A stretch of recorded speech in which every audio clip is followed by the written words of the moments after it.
말씀 우리 같이 읽어보겠습니다. 시작. 여호와 하나님이 흙으로 사람을 지으시고 생기를 그 교회에 불어넣으시니 사람이 생명이 된지라. 아멘. 그리고 에베소서 3장 16절 말씀 한번 보겠습니다.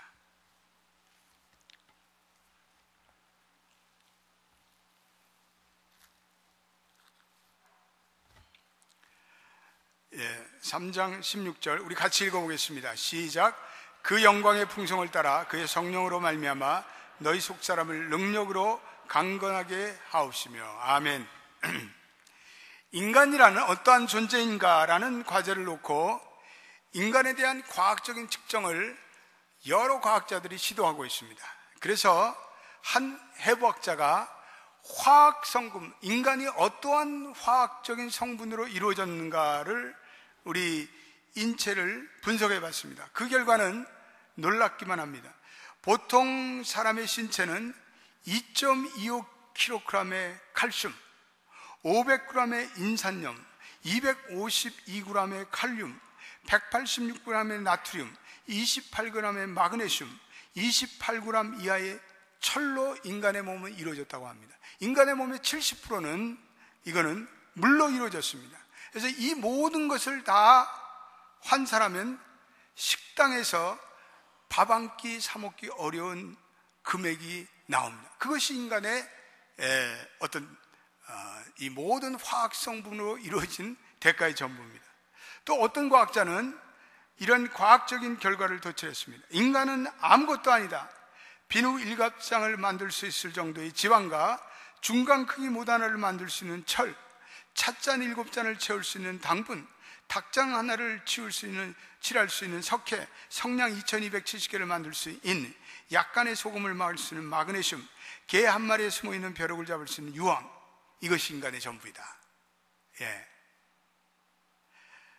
이런 과학적인 측정을 통해서 바라본 인간의 신체라는 것은 너무나도 가치가 없고 초라합니다. 그러나 인간은 물질 이상의 존재입니다. 영혼의 측면에서 바라보면 인간은 말할 수 없는 신비를 지닌 양면성의 존재입니다. 이 인간이 누구인가라는 그 질문에 많은 철학자들과 과학자들이 다양한 탐구를 계속해왔습니다. 인간은 직립보행을 한다. 인간은 서서 다니는 점에서 동물과 다니다. 인간은 도덕적이며 예술적이며 창조성이 있는 동물이다. 인간은 도구를 만든다. 인간은 종교적이다 라는 이유로 인간과 동물과는 비교되는 인간의 특징들이 속속 개발되고 있습니다. 앞으로 과학이 발전되면 발전될수록 인간이 더욱더 신비한 존재임이 드러나게 될 것입니다. 심리적인 측면에서 인간은 인간의 몸을 움직이는 것은 인간의 마음이다. 이런 연구도 진행됐습니다. 플라시보라는 약은 가짜약인데 이 위약이라는 가짜약을 만들어서 환자에게 투여한 적이 있습니다. 그랬더니 가짜약임에도 불구하고 그 심리적인 효과로 인해서 환자의 몸의 상태가 좋아지는 그 이 현상을 이 플라시보 효과라 이렇게 얘기합니다. 반대로 노시보라는 연구의 심리적인 연구도 있습니다. 환자들이 의사로부터 죽음을 암시하는 어떤 말을 들을 때 환자는 절망에 빠진다는 것이죠. 그래서 쉽게 삶의 의지를 포기하는 현상이 나타납니다.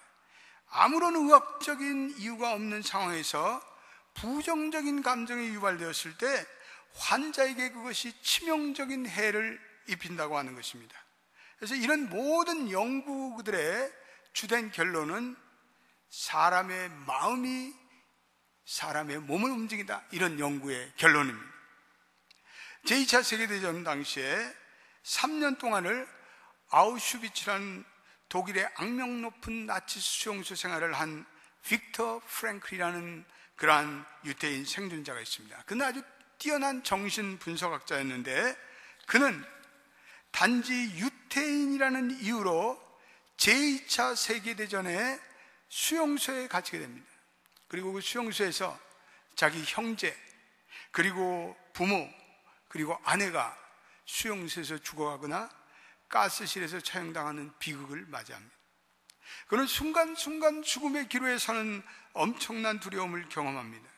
그런데 그 수용소의 그 처참한 시간을 통해서 그는 매우 중요한 사실을 발견합니다. 그에 져서 인간 의미의 탐구에서 그는 고통을 통해서 얻게 된 삶의 통찰력을 여러 가지로 나누고 있습니다.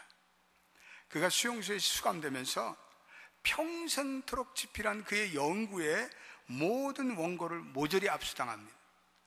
그런데 이 절망스럽기만 한 사건이 오히려 그가 살아남을 수 있는 원동력이 됩니다. 그는 원고를 압수당한 후에 조그만 종이 조각을 계속 모아서 그 조그만 종이 조각에 자기의 연구 기록을 다시 기억을 재정해서 그 원고를 거기다 기록해 나갔습니다.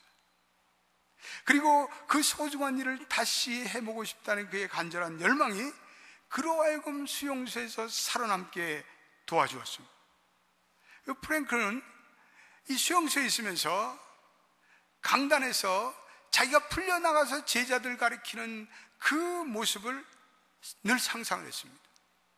그리고 현재 상황에 빠져 절망에 빠지는 대신에 그는 마음의 눈을 통해서 희망찬 미래에 자기가 서 있는 그 모습에 집중하며 그것을 선택하기로 합니다.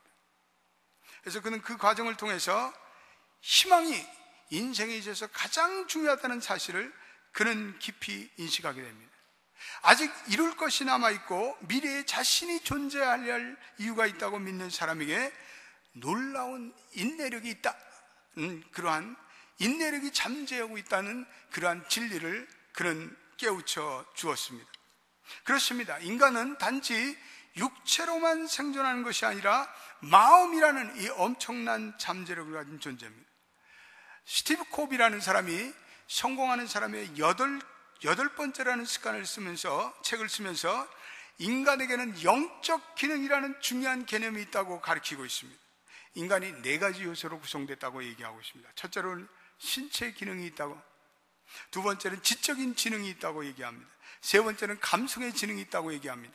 네 번째는 영적 지능이 있다고 말합니다. 지적 지능, IQ, 이건 우리가 잘 아는 거죠. 신체 지능, 외모 지수를 가리킵니다. 근데 인간에게는 감성 지수, EQ가 있다. 다른 사람과 성공적으로 소통할 수 있는 능력입니다. 커뮤니케이션, 대인관계, 리더십과 같은 요소입니다.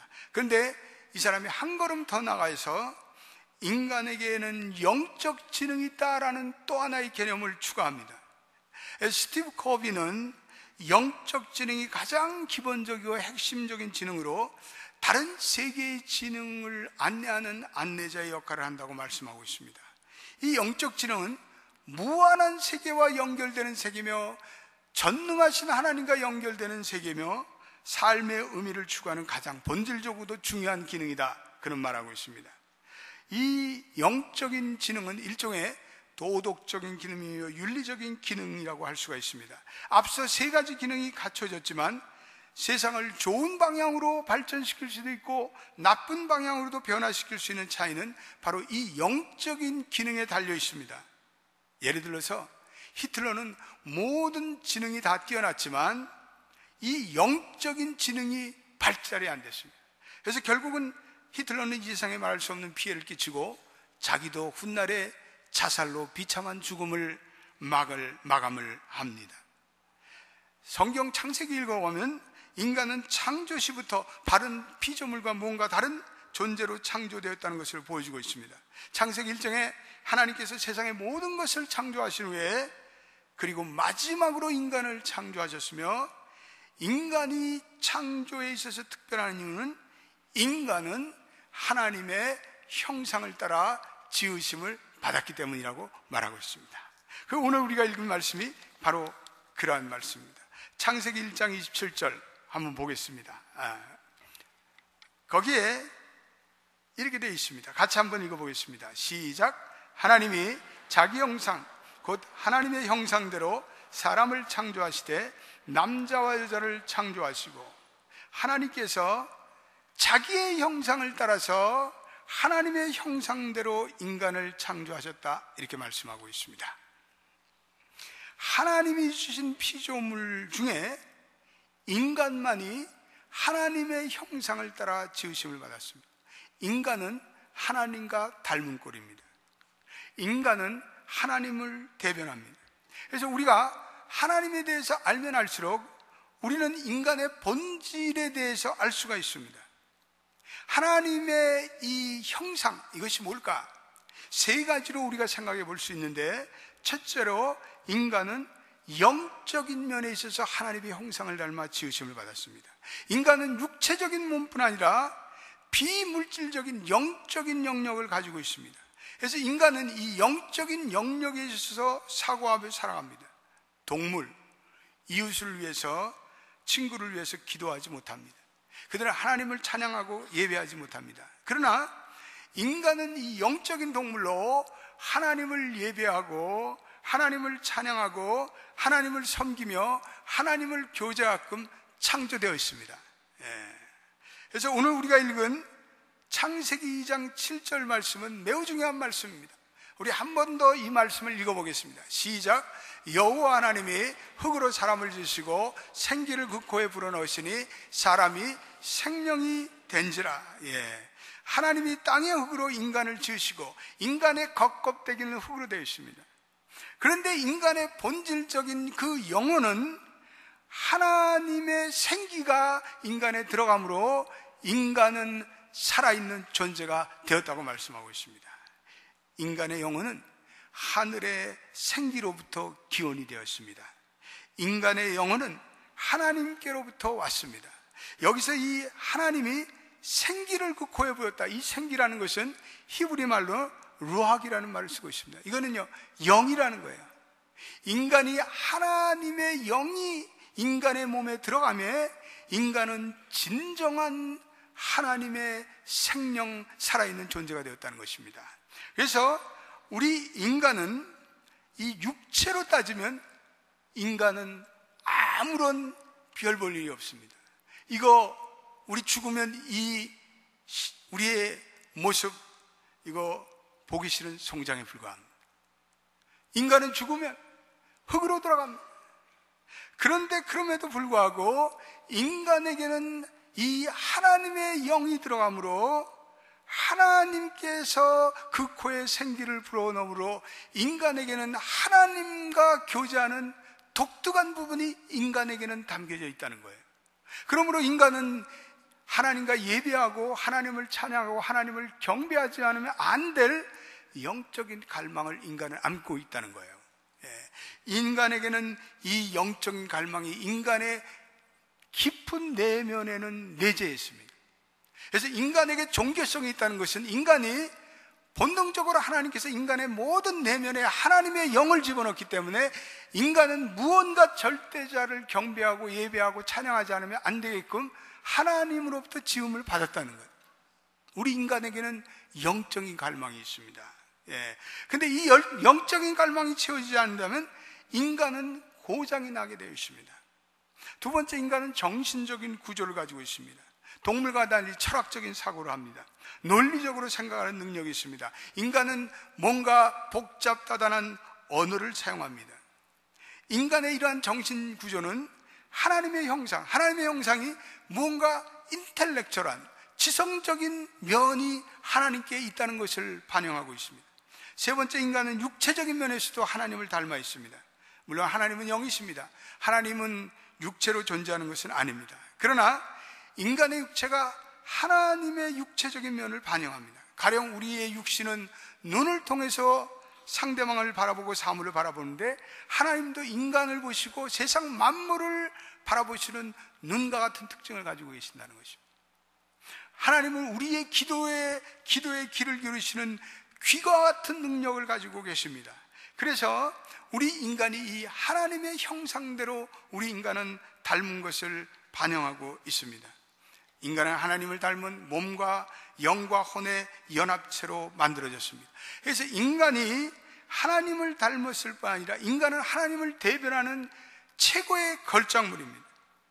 그런데 우리 신학적인 이런 질문을 던질 수가 있습니다. 인간이 아담과 하와가 죄를 범한 후에도 여전히 동일한 존재인가? 이런 질문을 던질 수가 있습니다. 인간은 성경에 보면 최초 인간들이 죄악을 인해서 에덴 동산에서 쫓겨났다 이렇게 말합니다. 하나님과의 교제가 끊어졌다. 그러면 죄를 범함으로 인간의 어떤 본연적인 위치가 달라질 가능성을 성경은 시사하고 있습니다.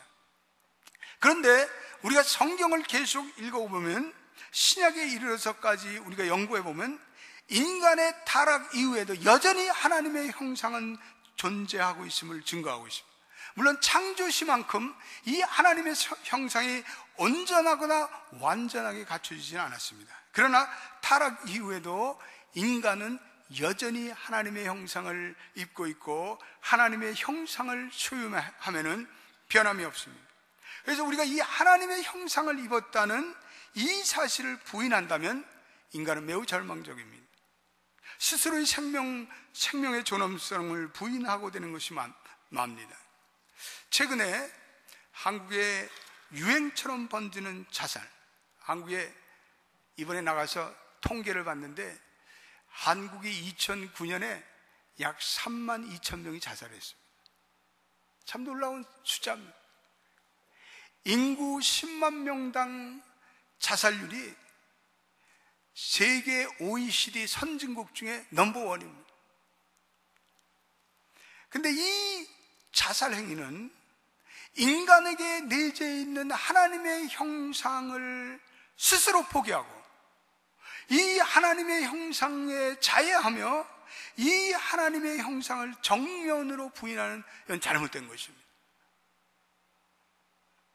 자살은 인간의 내면 속에 하나님의 형상을 망가뜨리는 이건 죄된 행위입니다.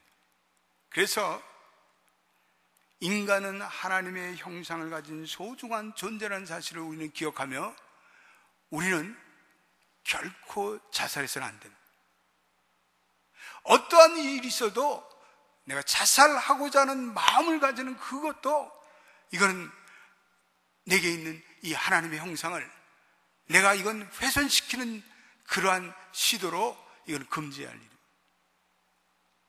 성경은 놀라운 진리 한 가지를 더 선포하고 있는데 부서지고 망가진 우리의 모습 가운데 우리가 하나님의 형상이 완전히 회복될 길이 열리고 있다는데 그것은 예수 그리스도로 오로지 나의 구세주로 영접할 때 그 회복이 시작됩니다.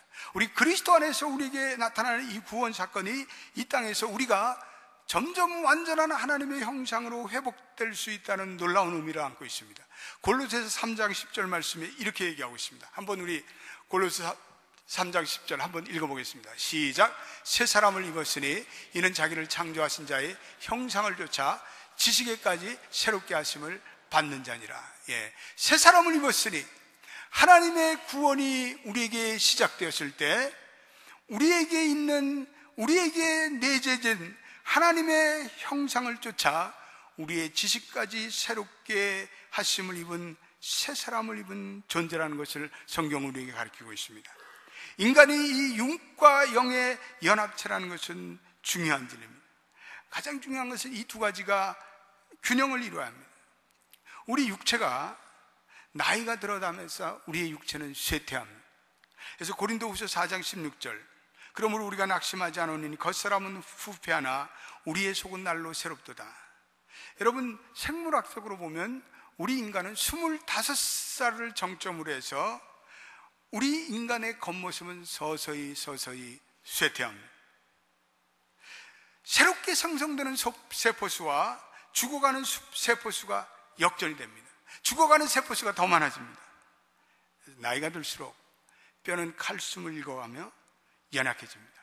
그래서 나이 들어가면 사람들이 잘 다칩니다. 뼈가 잘 부러집니다. 손상이 됩니다. 우리 피부도 탄력을 잃어가며 윤기를 잃어갑니다. 나이가 들면서 문득 연로해지신 혹은 돌아가신 우리 부모님의 모습을 닮아있는 우리의 모습을 보게 됩니다. 이 육체를 가진 인간의 숙명적인 모습입니다. 저도 나이가 들어가니까요 기억력이 자꾸 없어지는 것 같아요. 어떤 때는 이 교인의 이름이 갑자기 생각이 안 나요. 여러분들 제가 가끔가다 이렇게 이름 몰라서 왔다 갔다 그러면 이 기억력이 이게 감퇴되는 줄 알고 이해하시기 바랍니다. 어떤 때는요 말짱하게 이름이 생각이 안 나요. 인간이요 그러므로 이 외적인 요새에 우리가 모든 것에 집중을 하고 살면요 우린 슬퍼집니다. 이건 어리석은 일입니다. 사무엘서 16장 7절에 보면 사람은 외모를 보거냐 나 여호와는 중심을 본다고 말씀하고 있습니다. 인간은 인간의 내면을 볼 수 없는 한계를 안고 살아갑니다. 그래서 인간이 더 외모에 집착하는지 몰라요. 육체에 집착하는지 몰라요. 그러나 하나님은 이러한 인간의 한계를 보시고 나 여호와는 중심을 보신다라고 말씀하고 있습니다. 이 말씀은 인간의 외적인 면을 완전히 무시하라는 말은 아닙니다. 인간을 파악할 때 외모, 인간의 신체도 중요하지만 나이가 들수록 이제는 외적인 내면의 요소, 외적인, 내적인, 영적인 요소로 파악해야 된다는 것입니다. 그래서 인간은 영과 혼과 육의 연합체로 이 육이 강해지면요, 물론 영에 어느 정도 충격을 줄 수 있는데 반대로 영이 강해지면 이 영은요, 우리의 육에 미치는 영향이 대단히 지대합니다. 우리말에 이 얼굴이란 말은 얼이라는 것은 정신을 나타내는 얼과 호흡을 뜻하는 굴이 합성어가 되어서 이루어졌습니다. 그래서 얼굴은 자신의 영혼을 나타내는 창이라고 할 수가 있습니다. 그래서 우리의 영이 날마다 새로워지고 우리의 영이 날마다 영력을 더해가면요, 그것이 얼굴에 반영이 됩니다. 그래서 에브라함 링컨 같은 사람은 40살 이후에는 자기 자신이 자기의 얼굴에 책임을 지라, 이런 유명한 말을 남겼습니다. 우리 옆에 분들 얼굴 한번 싹 보십시다. 과연 책임 있는 얼굴이 되고 있는가? 예. 인간은 지속적으로 육체적으로는 쇠퇴하고 낡아지는 육체의 운명을 안고 있습니다. 그러나 영으로는 인간은 끊임없이 날마다, 그리고 그 가능성에 그 다음이 없는 날마다 엄청난 가능성의 잠재력을 인간은 가지고 있습니다. 그래서 성경은 인간이 하나님을 향해 믿음을 가질 때 그 엄청난 영으로 인한 변화의 가능성을 고린도후서 5장 17절에 말씀하고 있습니다. 한번 고린도후서 5장 17절 화면에 한번 띄워보시기 바랍니다. 5장 17절. 이거 왜 안 나와요? 5장 17절. 그런즉 누구든지 그리스도 예수 안에 있으면 새로운 피조물이라. 이전 것은 지나갔으니 보라 새 것이 되었도다. 누구든지 그리스도 예수 안에 있으면 새로운 피조물이라. 이전 것은 지나갔으니 보라 새 것이 되었도다. 인간의 육신은 죄로 인해서 훼손되고 망가지고 하나님의 형상이 부분적으로 쇠퇴할 수 있으나, 그러나 우리가 예수 그리스도를 만나고 그리고 예수 그리스도로 인한 영의 역사가 우리에게 계속될 때 우리의 영은 지속적으로 회복되고 우리에게 내재해 있는 하나님의 형상이 회복되고 있음을 선포하는 중요한 말씀입니다. 그래서 오늘 우리가 읽은 이 예배소서 3장 16절의 말씀은 그런 의미에서 매우 중요한 말씀입니다. 우리 화면에 한번 이 말씀 한번 띄워줘 보세요. 이번에도 안 나오는가? 오케이. 한번 읽어보겠습니다. 시작. 그의 영광의 풍성을 따라 그의 성령으로 말미암아 너희 속사람을 능력으로 강건하게 하옵시며. 하나님의 영광의 풍성을 따라 그의 능력으로 말미암아 너희 속사람을 능력으로 강건케 하옵시며. 여기에 그의 성령으로 말미암아라는 말에 주목합니다. 성령이 우리 인간에게 임하게 되면 그 속사람이 강건해집니다. 그리고 그 속사람이 강건해지면 그 속사람은 겉사람에게도 지대한 영향을 줍니다. 그래서 하나님의 영인 성령이 우리 안에 역사하면 우리 속사람이 강건해지고, 그러면서 인간은 놀라운 비전과 열정을 가지고 살아가는 사람이 됩니다. 믿습니까? 이 열정이라는 단어는 엔데오스라는 말을 쓰고 있는데, 이 말은 엔이라는 것은 하나님 안에 있다, 데오스라는 것은 하나님, 이런 말입니다. 이것은 하나님의 영과 함께라는 어원적인 의미가 있습니다.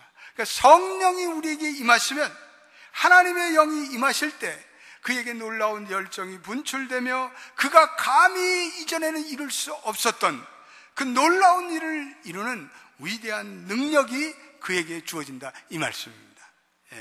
성령은 우리를 새 사람으로 만들어줍니다. 성령은 우리의 잠재력을 극대화하십니다.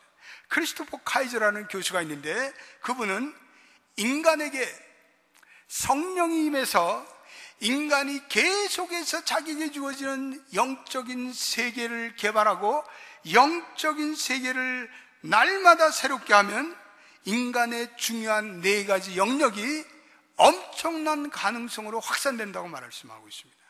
이 4가지는 생각이 바뀌고 믿음이 새로워지고 꿈을 갖게 되며 언어가 긍정적으로 바뀌는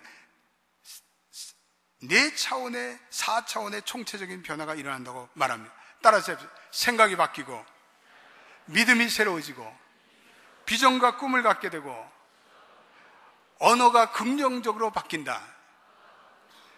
여러분, 우리의 인생 속에서 우리가 무한히 개발할 수 있는 이 4가지 차원이 있는데, 우리의 생각을 날마다 아주 엑셀런트한 탁월한 생각으로 우리가 우리의 생각을 날마다 생각의 잠재력을 개발시킬 수 있습니다.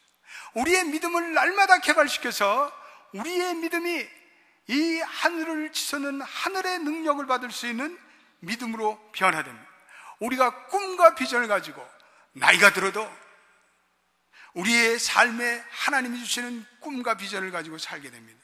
우리의 언어가 긍정적으로 믿음의 언어로 바뀝니다. 그래서 하나님의 영으로 날마다 그 영의 잠재력을 가지고 사는 사람들은 벌써 대화를 나누면 그 대화를 통해서 내가 은혜를 받아요. 그분과 대화를 나누면 내 믿음의 불꽃이 일어요. 그분과 얘기를 나누면 위로를 받아요. 그분과 뭔가 대화를 나누면 그분로부터 말할 수 없는 하나님의 사랑과 능력이 내게 임해요. 이거 다 우리의 언어가 바뀌고 우리의 믿음이 바뀌고 우리의 생각이 바뀌고 우리에게 없었던 비전과 꿈이 생기는 그 놀라운 일이 우리의 속사람을 강건케 하고 우리가 날마다 우리의 영적인 지력을 개발시키면 우리가 그렇게 돼요. 우리의 인간에게 우리의 육체의 이 지능을 날마다 개발시킬 수가 있어요. 우리가 외모를 고친다든지 우리가 날마다 우리 쾌락을 추구하며 살아갈 수도 있어요. 우리 날마다 우리 좋아하는 것 이렇게 하면 살아갈 수 있는데, 그런 것들은 인간에 있어서 카리스마를 주지 못해요. 인간을 변화시키는 능력을 주지 못해요. 인간에게 있어서 믿음을 심어주는 그러한 하나님의 은사를 주지는 못해요. 육체적인 그런 것들을 개발시키는 있으나 하나님께서 우리에게 나이가 점점 들면서 40대 이상이면 자기의 영성을 하나님이 주시는 이 영역을 날마다 개발하지 않으면 하나님이 내게 주시는 모든 인생의 포텐셜을 내가 모든 잠재력을 다 활활 발휘해서 살아갈 수가 없어요. 이건 중요한 얘기예요. 그래서 내가 이제 나이가 들면서 내 인생에 이제 어떤 각성이 찾아오며 하나님의 말씀이 깨달아지며 내가 날마다 나를 죽이는 영역을 개발해야 돼. 그때 내 본성이 죽고 내 혈기가 죽고 그때 내가 남을 감화시킬 수 있는 영권이 생기고 그때 하나님의 일을 위해서 힘차게 살아갈 수 있는 하나님이 주시는 사역의 은사가 우리에게 주어집니다. 카이저 교수는 이렇게 얘기해요. 현대교회가 직면하고 있는 가장 슬픈 문제는 목회자와 교인들이 영적인 세계를 믿는다고 고백하지만 실제로 그렇지 않은 것처럼 살아가는 것이다. 이렇게 얘기하고 있어요. 사람들이 이 육체적인 회로는 열심히 개발하는데 이 하나님께서 주시는 중요한 영적인 영역을 개발하고 잠재력을 개발하는 데는 게을러요. 그런데 그것을 해야 우리의 혈기가 죽고 그것을 해야 우리의 본능이 죽고 그래야 우리가 믿음의 사람이 되고 그래야 우리가 창조력의 사람이 되고 그래야 우리가 인내의 사람이 되고 우리에게 성령의 열매가 맺고 그래서 우리가 하나님의 사역을 잘하게 되고 그래서 우리가 하나님의 꿈과 비전을 가지고 살아가야 되는데 사람들은 육체적인 회로에는 열심히 해요. 그러나 영적인 회로를 개발시키거나 이것을 날마다 영역을 개발하는 데는 우리가 게을리한다는 거예요. 하나님의 영으로 이렇게 변화되고 우리 속사람이 강건해져 우리는 우리의 인생을 긍정적이고 우리는 하나님의 능력을 가지고 살 수 있는 낙관적인 인생으로 살 수가 있습니다. 김종성 박사라는 분이 의사예수라는 책을 최근에 썼습니다. 근데 그분은 예수님이야말로 최고의 의사다, 이렇게 주장합니다. 그리고 예수님의 말 속에 숨어있는 질병의 치유 원리를 담은 의사 예수, Dr. Jesus라는 책을 썼습니다. 사실 예수 니코로 의사라는 개념은 별로 새로운 개념은 아닙니다. 예수님은 우리의 영혼의 의사가 되기 때문에 그렇습니다. 그런데 그분은 이 영혼의 의사이신 예수님이 2000년 전에 공생애를 사시면서 수많은 실제적인 육체의 치유의 행위를 하셨다는 거예요. 그래서 그 치유의 기적은 오늘도 가능하다는 것이 그분의 주장입니다. 이분은 하버드에게서 심신의학을 전공한 아주 독특한 목회자이며 심신의학자인데, 이 심신의학이라는 것은 몸과 마음을 조화시켜 질병을 치료하고 예방하는 일종의 대체의학이라고 할 수가 있습니다. 근데 심신의학은 이분이 단순한 대체의학이 아니라 인간의 몸과 그리고 마음과 영혼이 통합적인 전인적인 존재라는 것을 상정하고 이것을 통합적으로 치유하는 새로운 시대의 의학이라고 그는 주장합니다. 그래서 이 심신의학의 최고의 명의는 예수님이다. 예수님이 모든 인간의 실질적인 영혼과 육체의 설계도를 가진 분으로 고장난 인간을 근본적으로 수리할 수 있는 최고의 명의는 예수님이다, 이렇게 얘기해요. 그러면서 그분이 하나님께서 인간을 창조하실 때 이미 항상성이라는 약을 인간의 몸에 내재해 주시고, 이 예수님은 인간에게 내재해 있는 이 항상성을 깨우는 명이라는 얘기를 하면서 인간의 모든 질병의 근본적인 치유를 위해서는 인생의 최고 명이신 예수님과 만남이 소중하다, 이렇게 얘기하고 있습니다. 그래서 건강하다는 것은 이 하나님과의 바른 관계로 들어가는 것을 뜻하며, 그러한 점에서 질병의 치료는 환자의 몸을 고치는 것보다는 마음을 고치는 것이 더 중요하고 시급한 문제다, 이렇게 얘기하고 있습니다. 그래서 무엇보다도 우리 인간이 예수의 성품을 담고 하나님의 성품을, 하나님의 주어진 형상을 회복할 때 그것이 건강을 찾는 것이다, 이렇게 말씀하고 있습니다. 그래서 그는 브레이크아웃이라는 용어를 쓰고 있는데, 브레이크아웃은 이 질병의 치료에 영적인 내면의 치료를 같이 해나가는 거예요. 묵상을 하고 기도를 하고. 그러면서 이러한 것을 도입한 것은 하버드의 허버트 벤슨이라는 박사가 쓴 용어인데, 인생의 모든 어떠한 고난을 만나도 인간이 영적인 자기의 내재해 있는 잠재력을 개발함으로, 신적인 체험을 함으로 인생의 어떠한 난관도 돌파가 가능하며 궁극적으로는 마음의 치유가 이루어진다는 그러한 주장을 하고 있습니다. 여러분, 그렇습니다. 우리가 이 하나님에 대한 믿음과 기대를 지니고 살 때 우리의 삶에는 놀라운 하나님의 은혜가 일어납니다. 하나님은 상상할 수 없을 정도로 우리 한 사람 인간들을 사랑하고 귀하게 여기십니다. 그래서 우리가 영적인 잠재력을 개발하면 개발할수록 이 하나님의 사랑이 깨달아지고 내가 누구인지를 알게 되며 진리와 생명을 향한, 하나님을 향한 갈망이 날마다 커지는 목마름이 우리에게 찾아옵니다.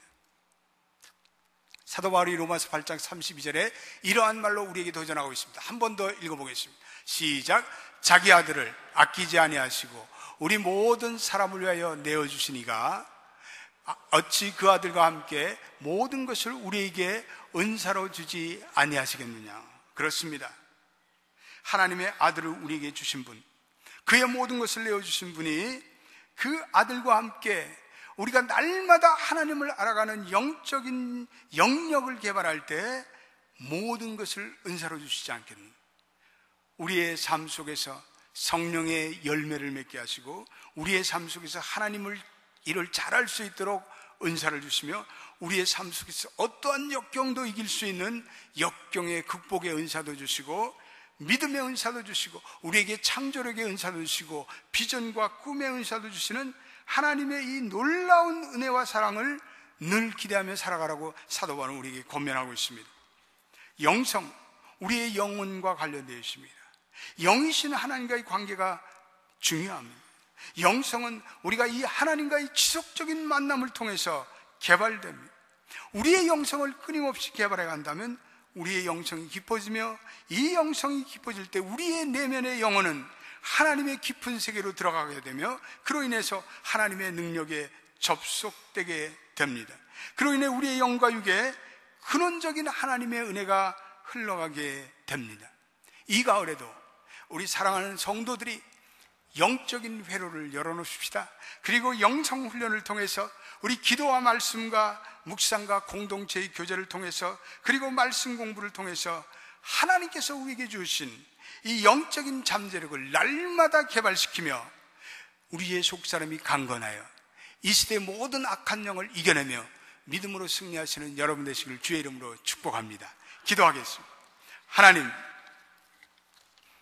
우리 인간은 단지 화학적인 성분으로 구성된 화학적인 존재가 아닙니다. 우리 인간은 하나님께서 그 호흡을 넣어주심으로 하나님과 교제할 수 있는, 하나님 안에서만이 우리의 정체성을 발견할 수 있는 영적인 존재라는 사실을 오늘 우리는 배웠습니다. 하나님, 우리가 영적인 존재로서 우리의 육체는 날마다 쇠퇴해갑니다. 우리의 육신은 날마다 부패하지만, 그러나 우리의 영 속사람은 날마다 새로워지는 줄로 믿습니다. 우리의 영적인 회로를 열어놓고 날마다 우리의 영역을 개발하게 하옵소서. 그래서 우리의 영이 날마다 새로워지며 하나님의 깊은 영의 세계로 나가게 되기를 원합니다. 하나님의 깊은 영의 세계로 나갈 때 우리의 생각이 탁월해지고 우리의 생각이 신선해질 줄로 믿습니다. 우리에게 꿈과 비전이 생겨날 줄로 믿습니다. 우리의 믿음이 날마다 진일보할 줄로 믿습니다. 그리고 우리의 언어가 창조적인 언어, 우리의 언어가 생명의 언어, 남을 살리는 그러한 은혜의 언어를 사용하며 우리의 삶의 영적인 영역과 지력이 개발되어 우리의 삶에 하나님의 뜻을 깨닫고 하나님을 더욱더 갈망하며 살아가며 하나님의 은혜를 덧입는 영적인 인생들이 다 되게 하여 주옵소서. 예수님의 이름으로 기도드립니다. 아멘. 우리 다 같이 일어나셔서 이 시간에 찬양하면서 일어나라 주의 백성 빛을 발하라.